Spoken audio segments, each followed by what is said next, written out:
welcome to Jars to Table, meal ideas for under 15 minutes. Well, it is jarring season and canning and dehydrating, and we're all super busy. So unfortunately, I won't be putting up too many meals for a little bit, but I thought let's carry on the theme. This video is mainly for people that already know a little bit about how to preserve their food, and I'm just bringing handy tips to inspire you to do your own, to shop wiser, but you know, just inspire you anyway, full stop, to go and do it, and possibly even remind you to do it. So over here in these packets, I actually went to the supermarket and I found a real haul. For any of the commentators to say, well, did you leave anything for anybody else? No, probably not. Mostly because I hardly ever get a chance to get any. So I went in there during school time and came out with chicken breast mini fillets, which I'm going to can. I'm going to, with everything that's boned, they're just going in the freezer.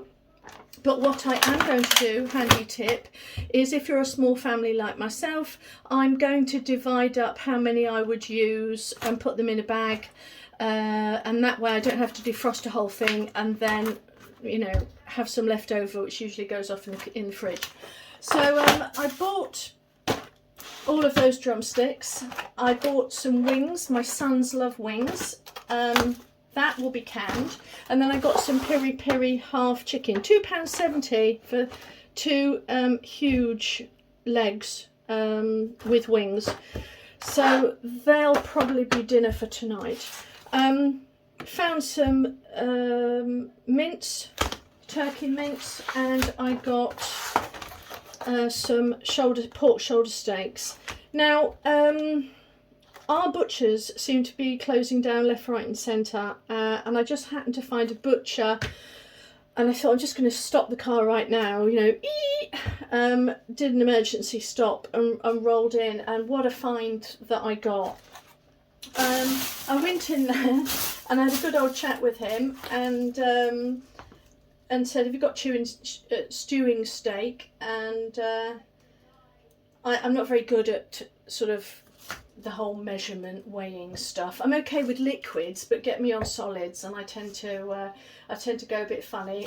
So I just said to him, look, here's £25. How much stewing steak can I get? And so he said, well, you can get this whole thing, look at that, for, I'll take it out in a minute, for £18.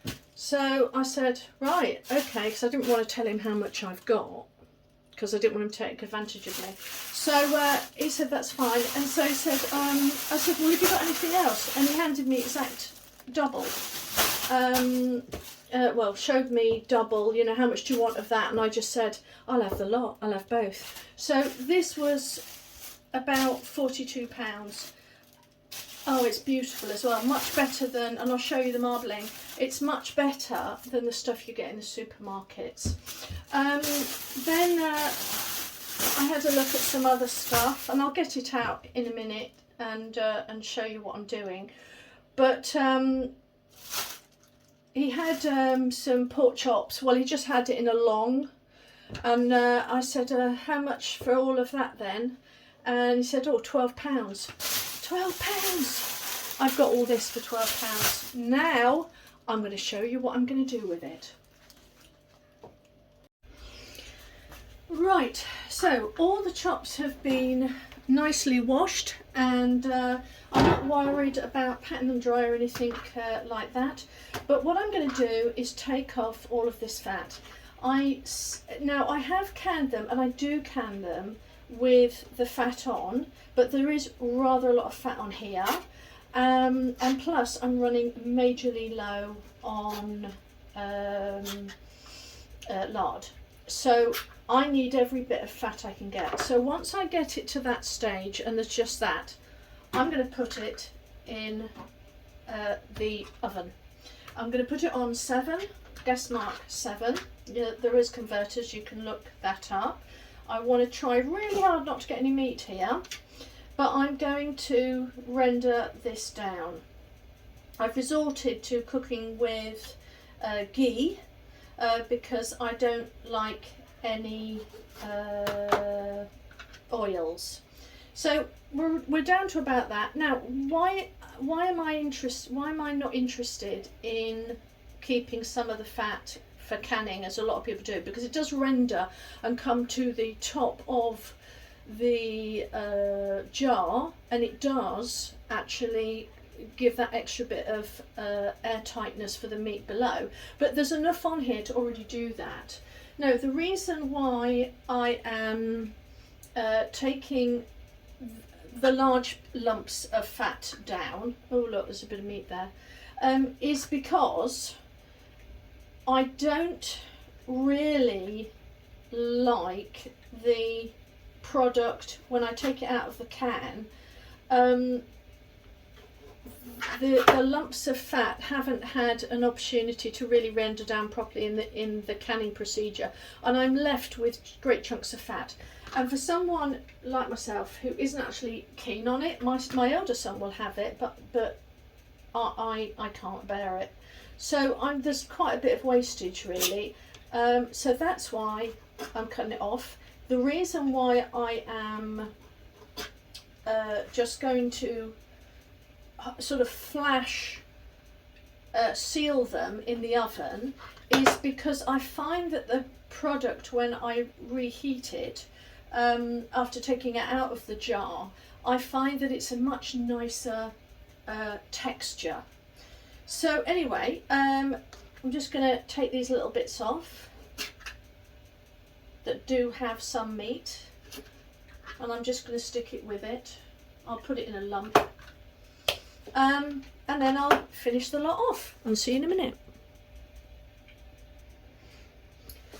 Sorry, apologies for talking so fast. I've got son number 3 coming home soon. I've got son number 4 that is ill off of school, and I know I've got a finite time before one of them comes home or comes in the kitchen and goes, "Ma'am." So I just want to get this video out fairly quickly. The other reason why I'm saving all this to turn into lard, dripping as we call it in England, is because when I went into the butcher and said, oh, have you got any fat anywhere? You know, have you got any fat you can sell me? Which wouldn't have been an odd thing to say going back 20 years ago or even 10 years ago. But now you have to actually order lard in if you want it unprepared, if you just want plain fat, which is a pain up the butt. So I realised, right, I've got to do, you know, you've got to find a way, haven't you, to get what you want. And so when I saw this and I saw that it had a really nice fatty coating, I thought, yeah, that's the joint for me. So I get 2 products in one go, and that's really how we've got to view it, really, isn't it? Anyway, I'll get this done and I'll come back to you with the next job. Right, so that's been done. I'm on to my second tray. Don't know if you can see that. Yeah, there's a second tray. So with my Tesco's pork shoulder steaks, really thick, and because the fat is intermingled, there's not really a lot of fat that I can take off of that. When you're dealing with the meat and vegetables as well, do make sure that you are sharpening your knife really well. Best to sharpen before you do anything. But this is the sort of thing that when you can it and you come to plonk it out, it will look just like this from the canner. It'll be cooked, but all of this will still be white. And that's what I was finding as someone who doesn't really like fat is ever so good for you, but it's not something that I like to chew on. And so that's why I think it's a really good idea to just roast it. And the juices that come from the tin, I will be adding into the canned product, you know, into the can. The juice will, sorry, I'll get there eventually. For those of you that don't know, you're going to have to always forgive me because I've got an autoimmune disease. It makes me very, very dippy, appears very, very dippy, and that's just because, you know, anyone that has an autoimmune disease, especially like the one I've got, which is Hashimoto's, it does make you sometimes lightheaded, but it does make you very have brain fog. And so getting hold of some of your words, they sometimes just escape me, quite frankly.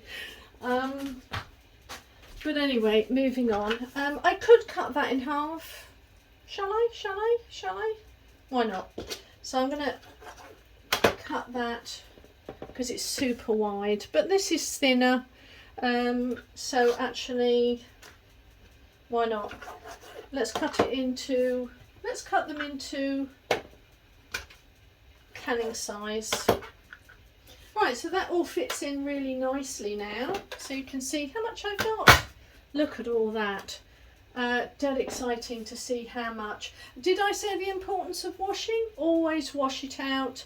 Butchers, bless them, they do such a great job for us. But there is going to be flecks of bone. And also they've been handling them and grief knows where those hands have been in between. So I just always wash it. Okay guys, I'm not going to put any salt on it, I don't think so. No, I don't think so. I'm not going to dry pack, but I'll probably just sort out a very light stock and just fill it up with a little bit of white of a light chicken stock, possibly. Right, on to the next thing. Right, on to the beef. This is amazing. Absolutely the best beef. I mean, that's to me, that's prime beef.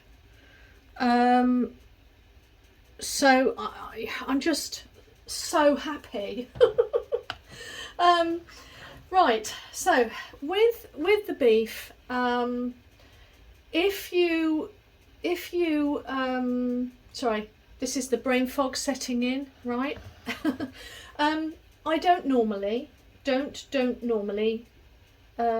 fry this, like, I just don't normally, but I wanted to have a go at frying it because I've had great success with ground beef. So with my ground beef, ground pork, lamb, minced, I always fry it before because I just can't stand the taste. It comes out mushy, hard, and just not nice.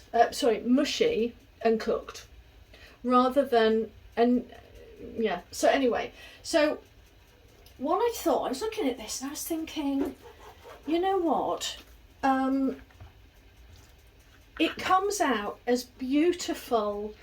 It comes out always as beautiful stewed meat when I can it, the way everyone cans it. But I was thinking, what if I just lightly fried it to give it that little bit of an edge? Just that it keeps it together, so it's less stewed steak and more like steak. So yeah, that's what I'm going to do. I'm going to cut it up into the usual kind of bite-sized pieces. It always needs drying off, folks, if you're going to fry steak. Just because you don't want to boil it in the pan. So, but I'm not going to be doing any of that tea towel business. I'm just going to let it air dry, and because it will dry quite quickly. It has been thoroughly washed, and I think I will do some as just normal stewing, like that, because it's perfect. So I'm just going to dump it in there for now. But Yeah. So some of the stuff that is pure meat, there's no bits on it, I am going to do that the traditional, just stick it in a can. But I think with some of the bits where it has got fat, I'm going to fry it first. So I will see you in a bit and see how much I can actually have for, I think it was around £42.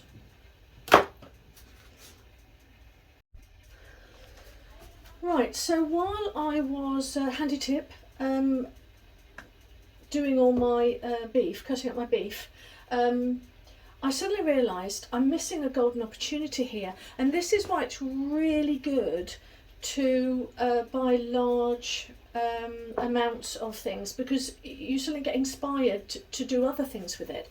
So I suddenly thought, well, I do an awful lot of chow mains and stir fries, and I thought to myself, right, why don't I save the end bits that are perfect for adding into stir fries. So what you need to do is get the right end.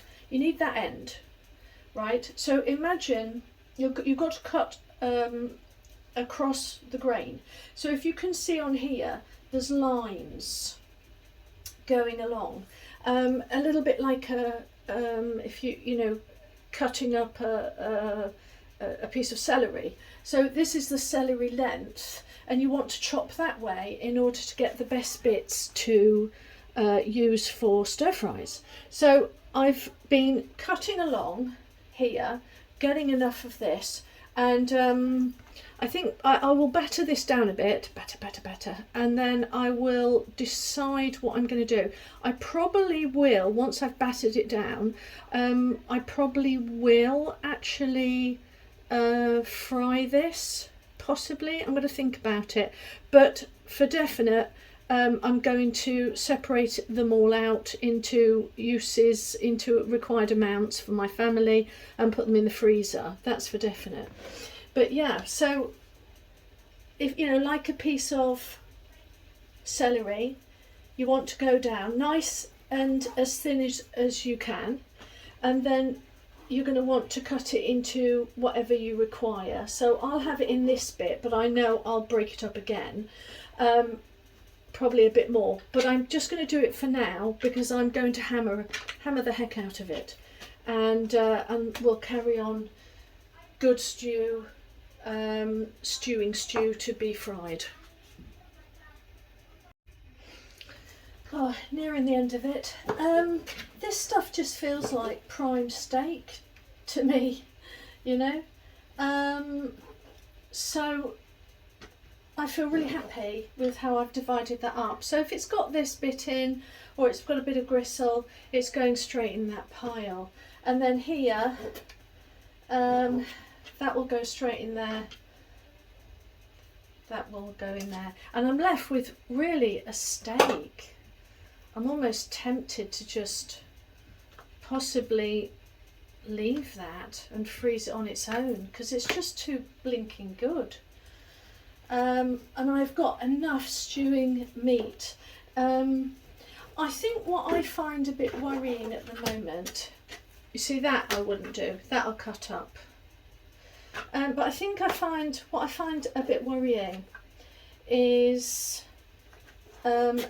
all the talk about wanting us all to go over to plant-based eating, and the various ways that they're going to implement in possibly October to getting us off of this stuff, yeah, and that kind of worries me a little bit. So that's why for me, I'd rather get a nice pile in my cans,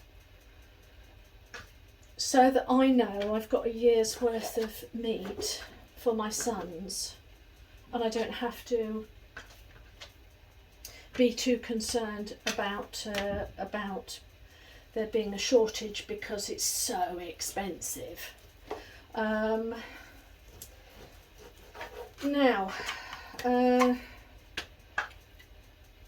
yeah, that's all I really want to say on that, really, if you know what I mean, if you understand my issue. So I'm getting the this meat out. I usually do it individually, but I can't be bothered. So bang it away to tenderise it. People do use that one where it's got a like spikes. I never use it ever because I'm just forever picking the meat out of it and I can't be bothered. But this will do just as good. Well, a big shout out to my brown parchment paper because it didn't rip in spite of doing all of that. If any of you don't know, but as I said, we've cut it so the fibres are that way rather than length, so we know that the fibres are short. But we've banged the heck out of it because now the fibres have been broken even more. So when you put it in a hot pan, it's not going to go and seize straight up, it's just going to lengthen it. Now, yeah, so basically I'm happy with that. I think they're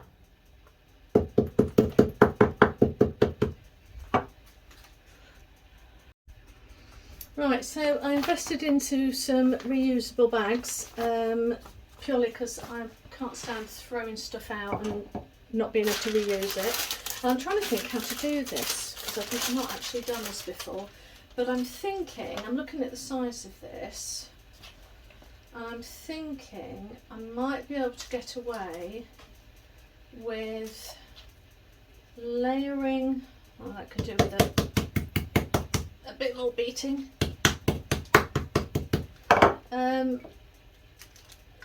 Layering this up, because I will cut them into smaller pieces when I need to. Oh no, I'm not going to do it to the edge.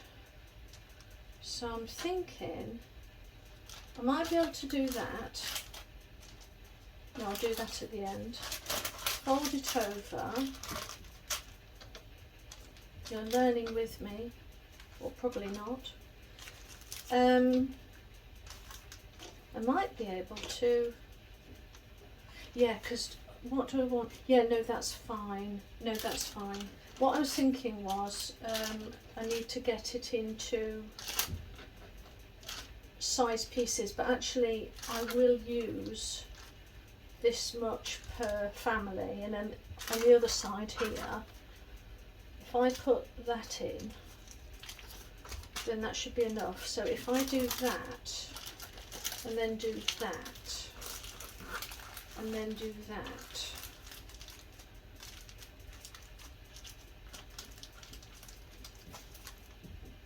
then that should fit in, she says.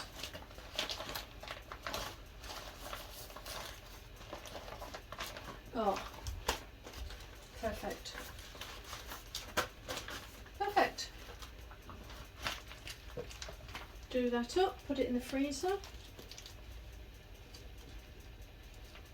and I know that this is 2 portions. Ow, I think I've done my thumb in. 2 portions there of, oh, there's still a bit of air.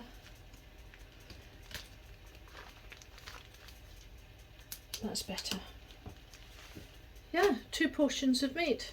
Cool.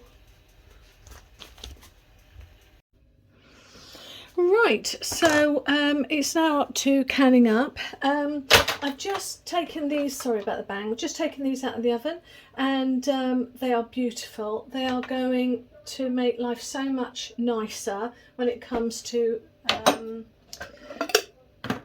getting them out, because what happens with the pork, it gets tenderized, and I don't want these kind of wet and drippy and soggy. I want there to be some texture and firmness to them. And you can see they are spongy, but they've just got a bit of brown to them. So, oh, and what I'm looking for is filling it up as tightly as possible. and I'm doing large, you know, whatever your size is for your family's needs is kind of what I'm looking for. And get an appropriate size jar. Excellent.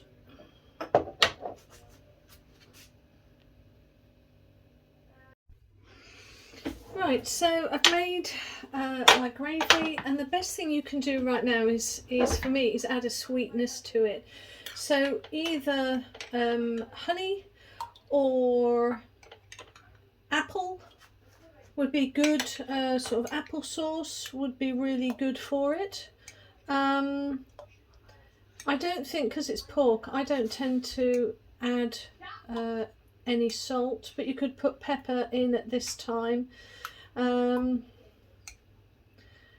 using my honey that's garlic's been soaked in, so you're kind of getting a bit of garlic as well. But that's about it. I want it quite sweet. And then we're just going to pour this in. I'm going to first off try and get an even amount of gravy, and then I'll just top it up with water, to be honest, and then we'll can it for the time that I will put at the top of the screen. Yay!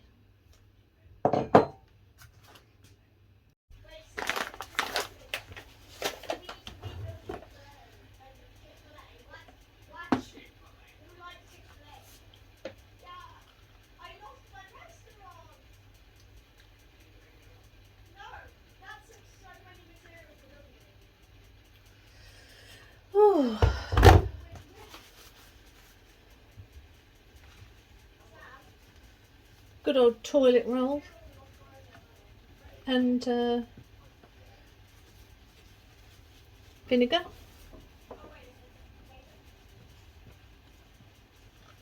Because it's really greasy, I'm really going to take my time with this,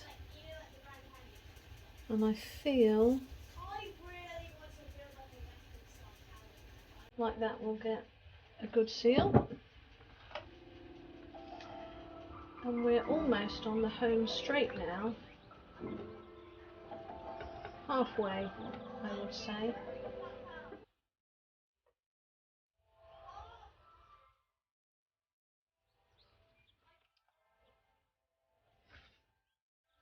Hot, hot, hot.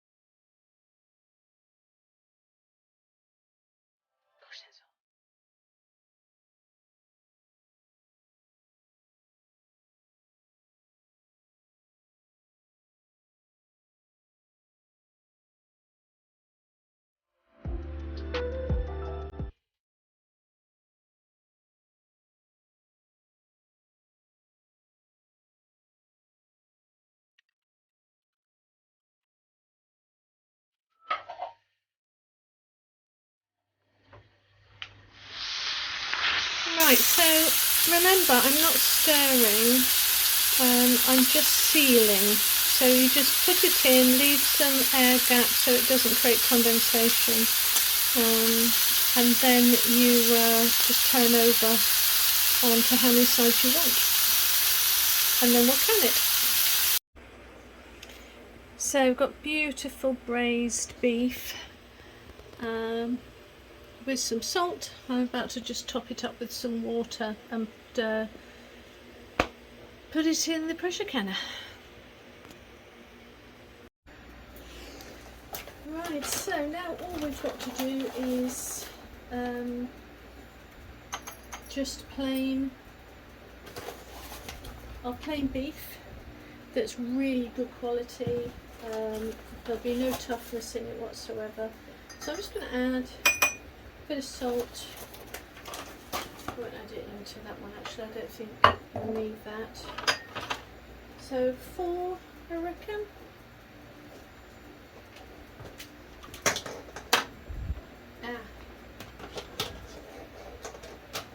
By the way, this is really good if you want to extend it.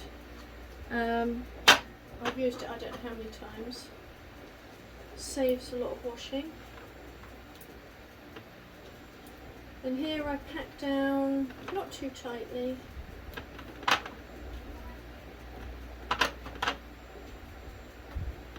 Oops.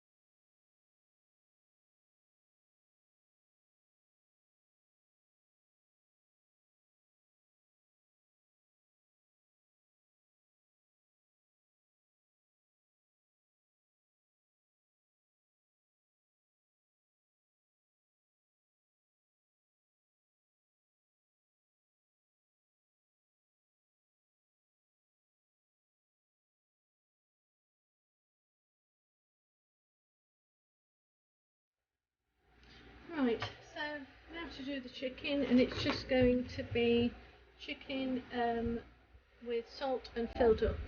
Now, I know that in the past I have done these dry packed. I've since kind of changed my mind a little bit, just because it kind of looks really gross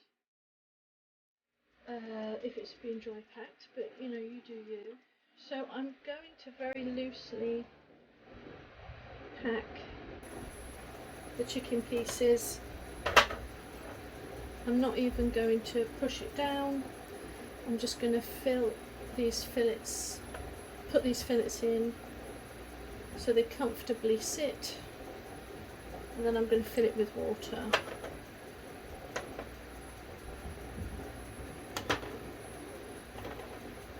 I'm getting tired.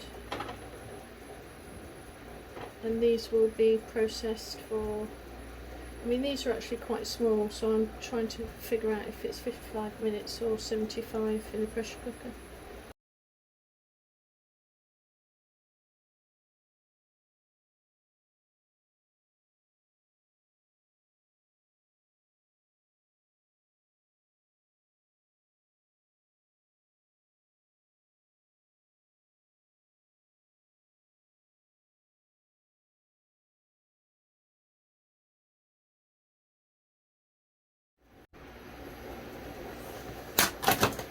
Frying the turkey mince now.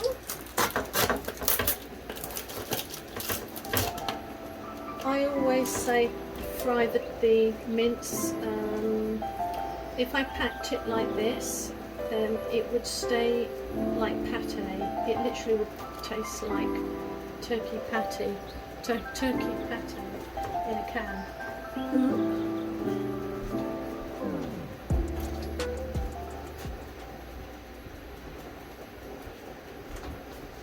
So I'm going to fry this up. Frying up the turkey mince.